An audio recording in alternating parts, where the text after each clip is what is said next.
નમસ્કાર.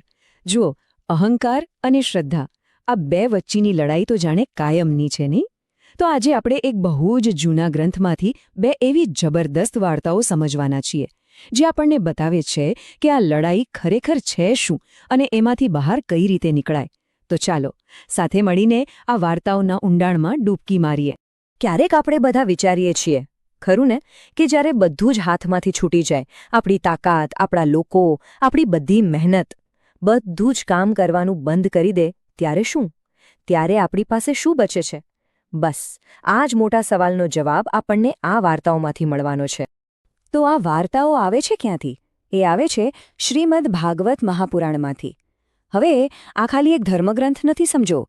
એ તો ભક્તિ, જ્ઞાન અને જીવન જીવવાની કળાનો એક મોટો સાગર છે. અને હા, આપણે જે સવાલથી શરૂઆત કરી હતી ને, એનો રસ્તો પણ આ જ ગ્રંથ બતાવે છે. ચાલો તો શરૂ કરીએ આપણી પહેલી વાર્તાથી, ગજેન્દ્રની વાર્તાથી. આ એક એવી સફર છે જે શક્તિ અને અભિમાનના શિખર પરથી શરૂ થાય છે અને સીધી લાચારી અને શરણાગતિની ઊંડી ખીણમાં પૂરી થાય છે. ચાલો જોઈએ આ બધું બન્યું કેવી રીતે. તો ત્રિકૂટ પર્વત પર ગજેન્દ્રનો રાજ ચાલતું હતું. એ કોઈ સામાન્ય હાથી નહોતો, એ હતો હાથીઓનો રાજા. એની તાકાતનો કોઈ પાર નહીં, અને એને પોતાની તાકાત પર એટલો બધો ઘમંડ હતો કે એને એમ જ લાગતું કે આખી દુનિયામાં એને કોઈ હરાવી જ ન શકે. એનું જીવન એટલે બસ શક્તિ અને અહંકારનો જ ખેલ. અને પછી જુઓ શું થયું. બધું કેવું એક પછી એક બદલાઈ ગયું. પહેલાં તો ગજેન્દ્ર એના પરિવાર સાથે મજાથી સરોવરમાં નાહવા પડ્યો. ત્યાં જ એક મગરે એનો પગ પકડી લીધો. એણે બૂમો પાડી, આખું ટોળું એને બચાવવા લાગ્યું, પણ કોઈ કશું ના કરી શક્યું.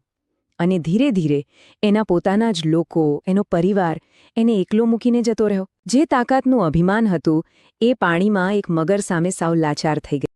અને બસ એક ક્ષણે જ્યારે ગજેન્દ્ર સાવ એકલો પડી ગયો, કોઈ મદદ નહોતી, ત્યારે એનો બધો જ અહંકાર પીગળી ગયો. એને સમજાઈ ગયું કે દુનિયાની કોઈ તાકાત હવે એને નહીં બચાવી શકે. અને ત્યારે એણે પોતાની સૂંઢમાં એક કમળનું ફૂલ લીધું અને સાચા દિલથી ભગવાનને પોકાર્યા. આ કોઈ સામાન્ય પ્રાર્થના નહોતી, આ તો હતી સંપૂર્ણ શરણાગતિ. અને થયું પણ એવું જ.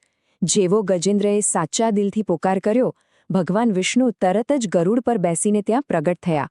એમણે પોતાના સુદર્શન ચક્રથી પેલા મગરનો અંત કર્યો અને ગજેન્દ્રને બચાવી લીધો. આ શું બતાવે છે?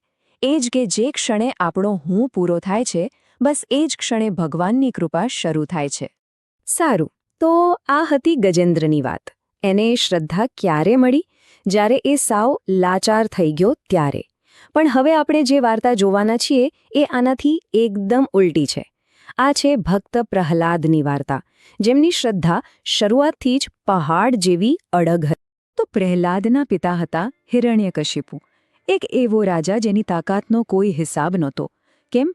કારણ કે એને બ્રહ્માજી પાસેથી એક વિચિત્ર વરદાન મળેલું કે એને કોઈ માણસ કે જાનવર દિવસે કે રાતે, ઘરમાં કે બહાર કોઈ પણ હથિયારથી મારી નહીં શકે. હવે આટલા મોટા વરદાન પછી શું થાય? બસ અહંકાર ચરમસીમાએ પહોંચી ગયો અને એણે પોતાને જ ભગવાન જાહેર કરી દીધો. પણ એના જ ઘરમાં એનો દીકરો પ્રહલાદ ભગવાન વિષ્ણુનો પરમ ભક્ત હતો. અને આ વાત હિરણ્યકશિપુથી સહન જ ન થઈ. એણે પ્રહલાદની શ્રદ્ધા તોડવા માટે શું નથી કર્યું. એને પહાડ પરથી ફેંકી દીધો, ઝેરી સાપ વચ્ચે છોડી દીધો, એની ફોય હોલિકા સાથે આગમાં પણ બેસાડી દીધો. પણ દરેક વખતે પ્રહલાદ બચી ગયો. કેમ? કારણ કે એની શ્રદ્ધા એટલી મજબૂત હતી કે કોઈ દુઃખ કે ડર એને તોડી જ ન શક્યો. હવે જ્યારે એના બધા જ પ્રયત્નો ફેલ ગયા, ત્યારે હિરણ્યકશિપુ ગુસ્સાથી લાલચોળ થઈ ગયો. એણે અંતિમ પડકાર ફેંક્યો.